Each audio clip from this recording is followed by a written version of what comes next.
सीधा आलोक शर्मा जी आपके पास आना चाहती हूँ। 3 प्रश्न जो पूछे गए हैं राहुल गांधी पर, 3 आरोप जो बीजेपी लगा रही है। पहला ये कि उन्होंने हिंदुओं का अपमान किया है, ये कहकर कि जो हिंदू हिंदू करते हैं, मैं चाहती नहीं हूं कि इधर से उधर कोई भी वर्ड हो, इसीलिए कोट कर रही हूं, जो लोग अपने आप को हिंदू कहते हैं वो 24 घंटे हिंसा हिंसा, नफरत नफरत, असत्य असत्य की बात करते हैं। आप हिंदू हो ही नहीं। प्रधानमंत्री मोदी ने इस पर कहा कि यह गंभीर विषय है, पूरे हिंदू समाज को हिंसक कहना गलत है। इस पर पहला आरोप। दूसरा, वो कह रहे हैं सत्यापन होना चाहिए, क्योंकि वो मांग रहे हैं कि डायरेक्शन जो होता है बाय लोकसभा स्पीकर, उसमें 115(2) में ये प्रावधान है कि जो बातें उन्होंने कही हैं उसमें कुछ झूठ है, उनको उसका सत्यापन करना चाहिए। तीसरा बड़ा आरोप जो वो लगा रहे हैं, लगातार पहले से लगा रहे हैं, कि बहुत ही अपरिपक्व तरीके से बातें की गई हैं इतने गंभीर वक्त पर और विषय पर। तीनों पर आपका जवाब आलोक जी। अंजना जी, सबसे पहला विषय हिंदू और हिंदुत्व के बारे में जो कहा गया है, उन्होंने साफ कहा है कि आप हिंदू नहीं हैं, और बीजेपी की तरफ पूरा हाथ करके कहा गया है। इसलिए जो भी वक्तव्य है वो बीजेपी के लोग जो नफरत फैलाते हैं, जो अहिंसा की बात करते हैं और जो अहिंसा का समर्थन करते हैं, जो मॉब लिंचिंग करने वाले लोगों को फूलों की माला पहनाते हैं, जो बिल्किस बानो के हत्यारों को फूलों की माला और पहनाते हैं, और जो जेल काट कर आते हैं उनके आने पर मिठाई बांटते हैं, उन लोगों को उस वर्ग के लिए कहा गया है। बीजेपी हिंदुत्व नहीं है, ना ही बीजेपी केवल हिंदुत्व की कोई ठेकेदार है। आरएसएस हिंदुत्व नहीं है, मोदी जी कोई हिंदुत्व के ठेकेदार नहीं है। उन्होंने साफ कहा है, अगर मूल आत्मा पर कहीं हिंदुत्व के ऊपर कभी भी अटैक हुआ है तो तब हुआ है जब हाथरस की बेटी, वो भी एक हिंदू थी, जब उसको रात को 2 बजे जला दिया जाता है और तथा कथित हिंदुत्व के ठेकेदार खामोश रहते हैं। जब राम मंदिर के मामले में शंकराचार्य तमाम सवाल उठाते हैं बीजेपी के ऊपर और एक का भी जवाब नहीं मिलता है, तब हिंदुत्व के ऊपर अटैक होता है। जब आधे अधूरे मंदिर का शिलान्यास कर कर राजनीतिक रोटियां सेकी जाती हैं, तब हिंदुत्व का और हिंदू धर्म का अपमान होता है। बनारस में जब कॉरिडोर बनाने के नाम पर सैकड़ों मंदिर तोड़ दिए जाते हैं और खंडित मूर्तियां वहां पर चारों तरफ बिखरी पड़ी रहती हैं, ऐसा लगता है कि जैसे महाभारत अभी हुआ हो यहां पर, और शंकराचार्य तमाम सवाल पूछते हैं और बीजेपी के लोग वहां पर कॉरिडोर बनाकर उन महंगी जमीनों को गुजरात के व्यापारियों को बेचते हैं, तब हिंदुत्व का अपमान होता है। जब हिंदुत्व का अपमान होता है, जब कोरोना के समय में लाखों लोग गंगा के किनारे, उनको अंतिम संस्कार का समय नहीं मिलता और बीजेपी के तमाम सरकारों को शर्म नहीं आती है। तो अयोध्या के अंदर जब लोगों को जिस तरह से बेदखल किया गया और उनको मुआवजा नहीं दिया गया, उनको जब इस तरह की करतूत होती है और जिस तरह से भ्रष्टाचार में बनारस की नगरी को, अयोध्या की नगरी को और पूरे देश को जिस तरह से हिंदुत्व के नाम पर पूरा इवेंट करके और भ्रष्टाचार वहां पर पूरे कामों में डुबो दिया जाता है, तब हिंदुत्व का पूरी तरह से अपमान होता है। 4 धाम यात्रा में इसी साल की बात कर रहा हूं, उत्तराखंड के अंदर 100 से ज्यादा मौतें होती हैं, तब हिंदुत्व का अपमान होता है कि डबल इंजन की सरकार हिंदू शरणार्थी, जो वहां पर शरणार्थी कह रहा हूं, जो दर्शनार्थी हैं, उनको वहां पर पूरी तरह से मिसमैनेजमेंट के माध्यम से उनकी जान को नहीं बचा पाती है, तब हिंदुत्व का अपमान होता है। आलोक जी, सुधांशु जी कुछ ही देर में उस पर आइएगा, लेकिन सुधांशु जी कुछ ही देर में जुड़ रहे हैं, चूंकि वो नहीं है। अभी प्रेस कॉन्फ्रेंस की थी उन्होंने ही, किरण रिजिजू और अश्विनी वैष्णव के साथ, तो उसमें उन्होंने कहा कि बीजेपी नहीं कहा, हिंदू कहा। क्या राहुल गांधी के लिए बेहतर यह होता कि वो कहते कि जो बीजेपी वाले हिंदू हिंदू करते हैं और हिंसा हिंसा करते हैं? मतलब उन्होंने हिंदू हिंदू करते हैं, उसमें बीजेपी नहीं बोला, वो कह रहे हैं उन्होंने बीजेपी नहीं कहा। देखिए, शब्द पकड़कर हिंदू और मुस्लिम का ट्विस्ट देना बीजेपी की पुरानी आदत। जब उन्होंने साफ हाथ किया बीजेपी की तरफ कि आप लोग, आपके लिए कह रहा हूं, तो उसमें पूरा हिंदू समाज कहां से आ गया कि आप लोग कहते हैं और हिंदुत्व के ठेकेदार बनते हैं? तो मुझे नहीं लगता उसमें कहीं पर भी कोई कंफ्यूजन है।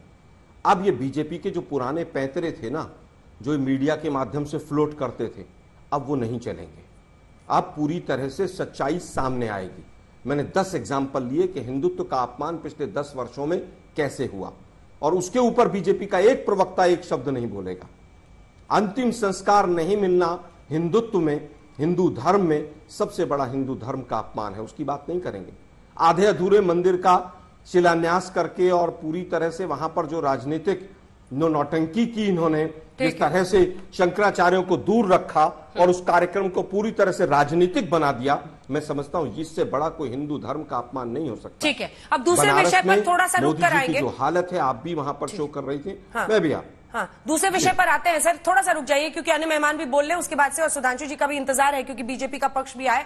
लेकिन उससे पहले चूंकि रतन शारदा जी हमारे साथ है और आज राज्यसभा में संघ को लेकर वो हिस्सा है क्या हमारे पास अपने दर्शकों को हम सुना सके, क्योंकि हम वो हिस्सा तो नहीं सुना सकते जो एक्सपंज कर दिया गया, जो आरएसएस को लेकर मल्लिकार्जुन खड़गे ने वहां पर कहा था, लेकिन उसके बाद चेयर ने एक्सपंज करने के साथ साथ संघ के लिए प्रशंसा की। इसी के साथ एक्सपंज करने की जो बातचीत हुई है वहां पर, जल्दी से आपको हिस्सा सुना देते हैं, फिर ये बीजेपी और संघ को लेकर जो आलोक जी ने भी कहा है उस पर रतन जी आपका पहले जवाब हो जाए।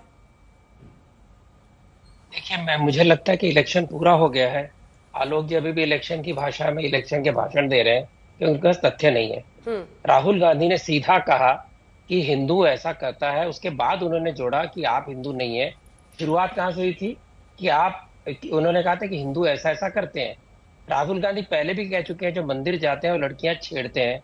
राहुल गांधी की सरकार ने हिंदू कम्युनल वायलेंस बिल लाया था जिसके अंदर सारे हिंदू समाज को कटघरे में खड़ा किया था कि अगर दंगे होते हैं तो मेजॉरिटी कम्युनिटी इज रिस्पॉन्सिबल। उनको अपने आप को प्रूव करना है कि उन्होंने दंगों में हिस्सा नहीं लिया, किसी को नहीं मारा। यही वो लोग हैं जिन्होंने सैफरन टेरर कहा, यही जो लोग हैं जिन्होंने 26/11 को आरएसएस की साजिश कहा। तो ये लोग तो शुरू से हिंदू के विरोध है ही, पर हिंदुओं का विरोध इनका आज का नहीं है। आजादी के समय से, पार्टीशन के समय से इनका लगातार इनका सेक्युलरिज्म मैंने एंटी हिंदू, प्रो मुस्लिम, इस तरह का इनका सेक्युलरिज्म रखा है। ये जब कहते हैं, अगर इनको पता है, क्या राहुल गांधी कह सकते हैं कि जो अपने आप को मुसलमान कहते हैं वो दंगे करते हैं? नहीं कहेंगे। ये वही राहुल गांधी है जिनकी पार्टी ने केरल के अंदर मदानी जो टेररिस्ट था कोयम्बटूर का, उसकी बेल के लिए, उसके रिलीज के लिए उस प्रस्ताव को साथ दिया। यही वो राहुल गांधी है जिन्होंने कहा इंडियन मुस्लिम लीग ये सेक्युलर है। यही वो कांग्रेस है जिन्होंने मुस्लिम लीग को पार्टीशन के बाद पहली बार इधर का स्थान दिया और केरल के अंदर उनका संधि करके उनको राजनीति में प्रमुख धारा में लाया। यही वो कांग्रेस है चुप है जब बंगाल के अंदर एक भाजपा की मुस्लिम महिला को नग्न करके 1 किलोमीटर चलाया जाता है, उसको पीटा जाता है, जिसके ऊपर किसी ने एक पूरा मौन रखा हुआ है। कल आपने स्टोरी दी, आज भी स्टोरी दी, जहां पर एक महिला को बुरी तरह सड़क पे मारा गया, कहा गया मुस्लिम राष्ट्र है ये। किसी का मुंह खुला? स्पष्ट है कि इनके मन में यही है कि हिंदू को तो कुछ भी कह के बांट लेंगे, जो हिंदू को संगठित करता है उसको गाली दो।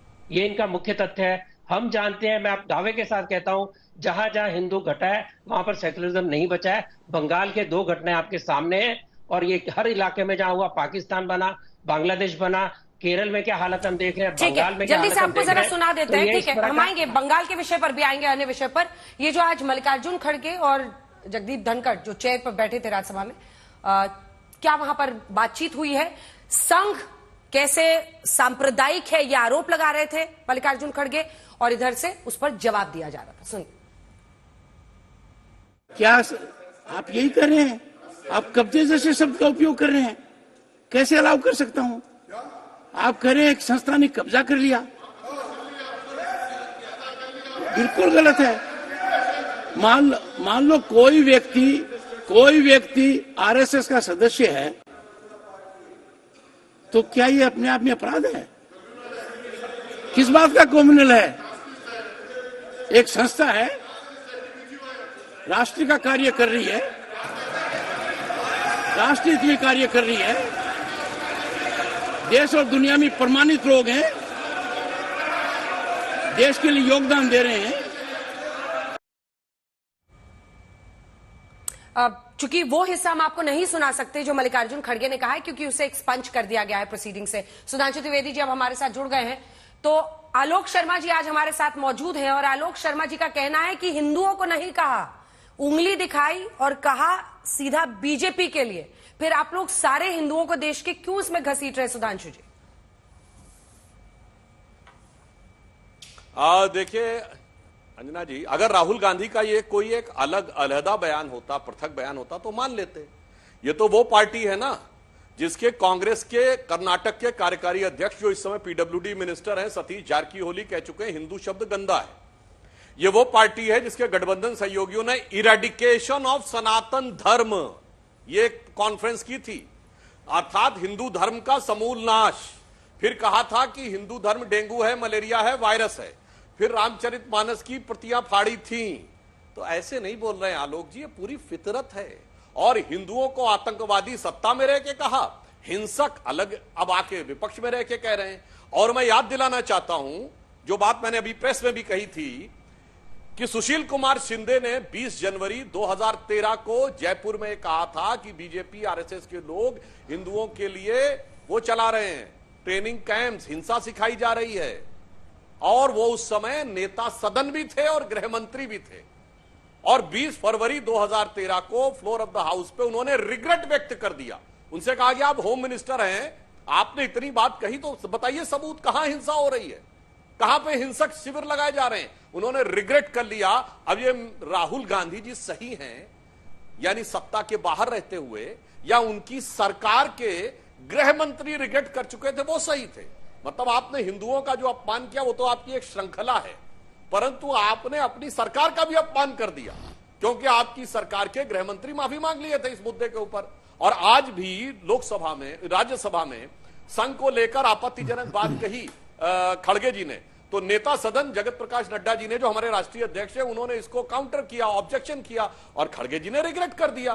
अरे आप भी कर दीजिए, काहे बात का अहंकार है। और मैं दूसरी बात एक और कहना चाहता हूं आलोक शर्मा जी, ये अभय मुद्रा बताते बताते राहुल गांधी जी को इस्लाम में अभय मुद्रा कैसे दिख गई? इस्लाम में तो कोई चित्र नहीं होता, ये मुद्रा कहां से आ गई? मतलब उनको इल्म हुआ है या फजल हुआ है, या कौन से उलेमाओ इकराम ने उसको बताया है? उनको बताइए ना।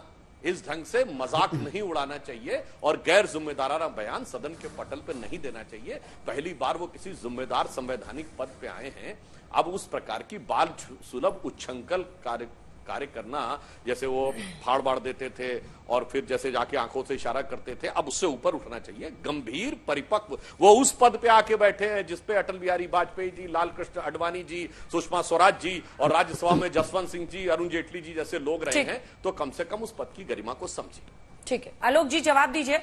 और साथ ही आज प्रेस कॉन्फ्रेंस में भी वो कह रहे थे कि बार बार भगवान की तस्वीर को उठाना, फिर टेबल पर उसे डालना, ये मतलब हल्का लगा, ये धर्म का अपमान है। सुधांशु जी ने कहा है भाई। देखिए, मुझे लगता है धर्म है ना, इन्होंने जितना अपमान 10 साल में किया उस पर नहीं करेंगे। कहा राम मंदिर ऊपर शंकराचार्य के सालों पर बात नहीं करेंगे। आलोक जी आपकी आवाज नहीं आ रही, एक बार फिर से रिकनेक्ट कराती हूँ, आपकी आवाज कट रही है बार बार।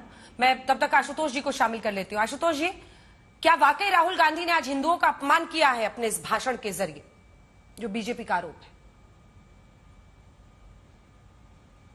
Unmute unmute unmute. मुझे लगता है कि कुछ लोगों ने तय कर लिया है कि वो हिंदू समाज के ठेकेदार हैं। ये जो ठेकेदारी प्रथा जो शुरू हो गई है, ये ठेकेदारी प्रथा बंद होनी चाहिए।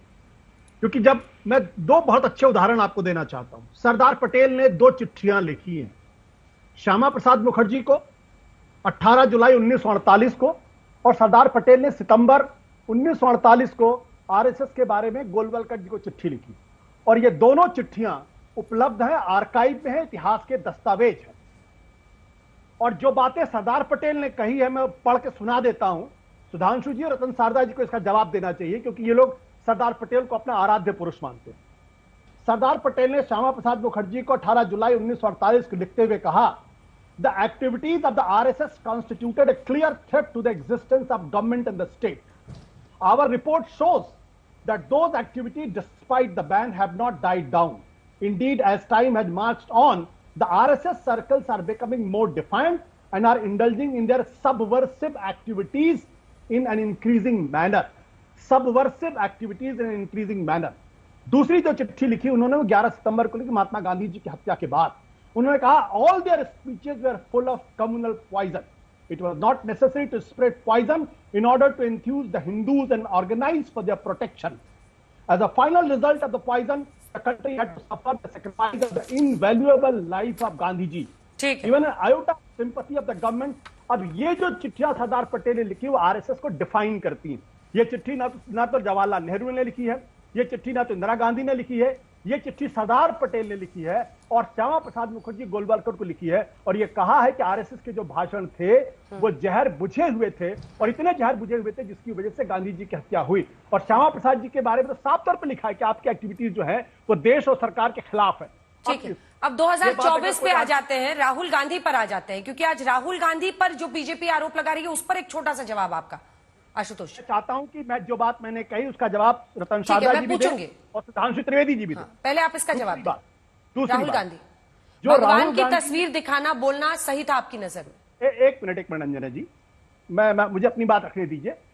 ये ठेका इनको किसने दे दिया कि सारे हिंदुओं की ठेकेदारी इनकी है? इनकी भावनाएं हाथ हुई और आशुतोष हिंदू, इनकी भावनाएं हाथ नहीं हुई। आलोक शर्मा जी हिंदू, उनकी भावनाएं हाथ नहीं हुई। अंजना ओम कश्यप हिंदू, उनकी भावनाएं हाथ नहीं हुई।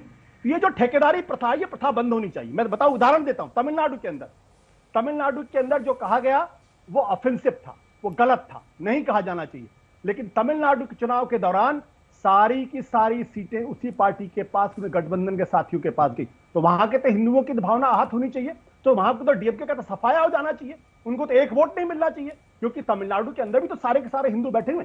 तो ये जो ठेकेदारी प्रथा शुरू हो गई है कि मैं ही हिंदुओं का ठेकेदार हूं। सुधांशु जी जवाब दीजिए। हिंदुओं की ठेकेदारी की प्रथा आपने शुरू कर दी है, ये उनका आरोप है। देखिए, गजब के तर्क देते हैं आशुतोष जी। भाई डीएमके सारी सीटें जीत गई तो उसकी बात सही, और हम लगातार 3 चुनाव जीते तो हमारी बात का कोई मतलब नहीं है। 25 साल से गुजरात जीत रहे तो कोई मतलब नहीं।